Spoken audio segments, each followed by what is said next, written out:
Details చూస్తే భారత్ పాకిస్తాన్ సరిహద్దుల్లో high tension వాతావరణం ఇంకా కంటిన్యూ అవుతోంది. ఓవైపు పాక్ కవ్వింపు చర్యలు, మరోవైపు భారత్ కౌంటర్ అటాక్స్, సరిహద్దుల్లో యుద్ధ మేఘాలు. ఇక ఇండియా పాక్ మధ్య ప్రెజెంట్ సిచ్యువేషన్ ఇలానే కనిపిస్తోంది. పహల్గామ్ ఉగ్రదాడి తర్వాత రెండు దేశాల మధ్య పచ్చగడ్డి వేస్తే భగ్గుమనేలా పరిస్థితి మారిపోయింది. ఇలాంటి టైంలో కేంద్ర ప్రభుత్వం కీలక నిర్ణయం తీసుకుంది. కశ్మీర్ లోయలో 48 టూరిస్టు ప్రాంతాలను మూసివేసింది సెంట్రల్ గవర్నమెంట్. 87 ప్రదేశాల్లో 48 టూరిస్టు ప్రాంతాలు క్లోజ్ అయ్యాయి. మిగతా ప్రాంతాల్లో సాయుధ బలగాలతో భద్రత కల్పించబోతున్నారు.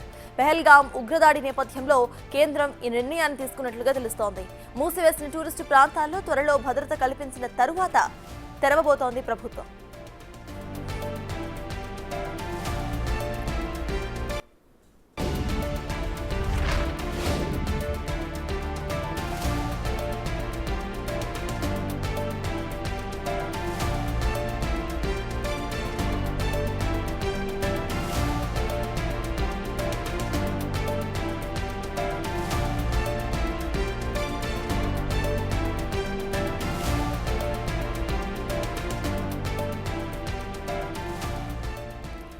భారత్ పాకిస్తాన్ సరిహద్దులో ఇటు టెన్షన్ వాతావరణం కొనసాగుతోంది. దీనికి సంబంధించి కశ్మీర్లో కొన్ని టూరిస్ట్ స్పాట్స్ ను ప్రెజెంట్ సెంట్రల్ గవర్నమెంట్ అయితే బంద్ చేసినట్టు తెలుస్తోంది. దీనికి సంబంధించిన అప్డేట్స్ మా ప్రతినిధి శివ అందిస్తారు.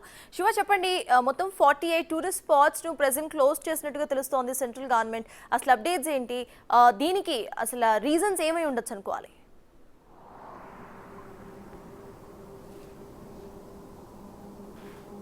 రైట్ సటోజ్, ఏదైతే పెహల్గామ్లోని బైసన్ వ్యాలీలో ఉగ్రవాదుల కాల్పులు జరిగిన తర్వాత కేంద్ర ప్రభుత్వం పలు కీలక నిర్ణయాలు తీసుకుంటుంది. ఇటువంటి ఘటనలు మళ్ళీ పునరావృతం కాకుండా ఉండే విధంగా కూడా పటిష్టమైన భద్రతను ఏర్పాటు చేస్తూనే ఏదైతే పర్యాటక ప్రాంతాలు ఉన్నాయో, టోటల్ కాశ్మీర్లో 87 పర్యాటక ప్రాంతాలు ఉన్నాయి. దాంట్లో భద్రత నిమిత్తం ఇబ్బందులు ఎదుర్కొనే అవకాశం ఉంది. కాబట్టి దాదాపు 48 పర్యాటక ప్రాంతాలను దాదాపు క్లోజ్ చేసినట్టుగా కూడా కేంద్ర ప్రభుత్వం ఆదేశాలు జారీ చేసింది.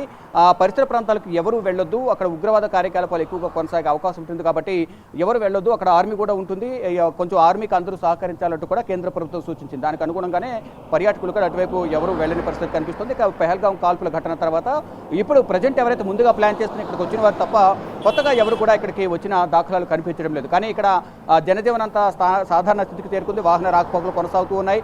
మనం చూస్తున్నాం, మనం ప్రజెంట్ పుల్వామా డిస్ట్రిక్ట్లోనూ వాహన రాకపోకలన్నీ కూడా సాధారణ స్థితికి కార్యకలాపాలు కానీ ఇటు వాహనాల రాకపోకలు మరియు షాపులన్నీ కూడా సాధారణంగా ఓపెన్ చేసి వారి కార్యకలాపాలు ప్రజలు కొనసాగిస్తూ ఉన్నారు. అయితే భద్రతా బలగాలు ఎక్కడికెక్కడ మోహరించారు. ప్రజెంట్ భారత్ పాకిస్తాన్ సరిహద్దులో ఉద్రిక్తత కొనసాగుతున్నప్పటికీ జమ్మూ కాశ్మీర్, శ్రీనగర్, పుల్వామా, మరోవైపు అనంతనాగ్, కుల్గామ్, గుల్బర్గ్ ఈ ప్రాంతాల్లో అంతా కూడా సాధారణంగా పరిస్థితులు కొనసాగుతున్నాయి. ఇటు శ్రీనగర్ లాల్ చౌక్ సంబంధించి గంటాఘర్ వద్ద కూడా షాపులను కూడా ఓపెన్ చేశారు. ఇటు పెహల్గామ్లోని బైసన్ వ్యాలీ కింద మార్కెట్ ఏదైతే ఉంటుందో అది కూడా ఓపెన్ చేసి కార్యకలాపాలను కూడా సాధారణ స్థితికి వచ్చాయి. అంటే ఇక్కడ అంతా కూడా సాధారణ స్థితిలోనే ఉన్నాము, అంతా బాగానే ఉంది అనేది చూపించడానికి అందరూ కూడా రావాలి అనేది కూడా ప్రధానంగా పర్యాటకులు అందరూ కూడా ఇక్కడికి రావచ్చు అనేది ప్రధానంగా ఇక్కడున్న ప్రజలు చెప్తూ ఉన్నారు. అంటే పర్యాటక రంగంపై ఆధారపడి అందరూ జీవిస్తున్నారు కాబట్టి అందరూ ఇక్కడికి రావాలని కూడా చెప్తున్నారు. ప్రజెంట్ మనం విజువల్స్లో చూస్తున్న ఏదైతే ఈ ప్రాంతం ఉందో పుల్వామా, ఏదైతే 2019లో పుల్వామా అటాక్ జరిగిన ప్రాంతంలో ప్రజెంట్ మనం ఇక్కడ మనం ఈ ప్రాంతంలోని ఈ రోడ్డు మీదే 2019లో పుల్వామా అటాక్ జరిగింది.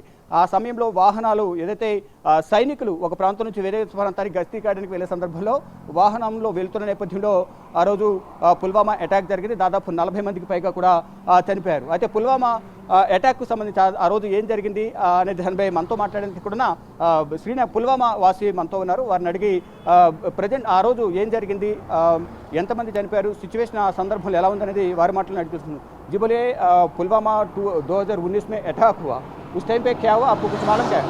हमको यही मालूम था कि हम बाहर में बैठे थे, हमको एक्चुअली फ़ोन आया उसी टाइम कि पुलवामा में अटैक हुआ।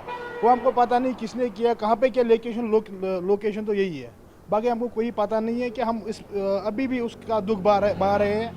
और हम जो कश्मीरी लोग हैं वो अमन पसंद लोग हैं, हिंदुस्तान के साथ है, बस हमको और कुछ नहीं चाहिए। राइट, डेली वो आर्मी का व्हील्स कितना बजे आता है, उस टाइम वो डेली देख के अटैक किया बोल रहे हैं, कितना इसी जगह से इसी रास्ता से डेली आर्मी व्हीकल जाता है? देखिए जैसे मीडिया बोलती है, मीडिया के मुताबिक 9-10 बजे यहाँ से कार्रवाई जाती है, आती भी है। यहाँ के लोगों का यही बताना है कि कार्रवाई जब यहाँ से गई, आगे से कोई गाड़ी आई, उन गाड़ियों में घुस गई, फिर पूरा अटैक हो गया। उसके बाद हमको कोई पता नहीं है कि उसके बाद हम घरों में बैठे थे और हम खुद बाहर में थे, हमको कोई पता नहीं है।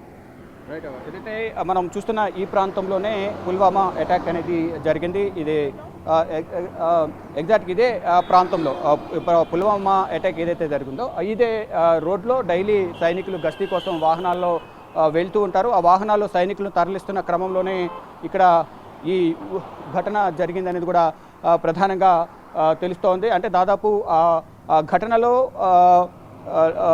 ఈ 44 వరకు సైనికులు 44 మంది వరకు కూడా చనిపోయారు అనేది కూడా చెప్తూ ఉన్నారు. మొత్తం ఈ కొండ ప్రాంతాలు అంటే వీరు ఎక్కడి నుంచి వచ్చారనేది కూడా తెలియని పరిస్థితి అయితే కనిపిస్తోంది. ఈ కొండ ప్రాంతాలు ఇట పక్కన నీటి కాల్వ, మరోవైపు పక్కనే ప్రజలు నివసిస్తూ ఉంటారు.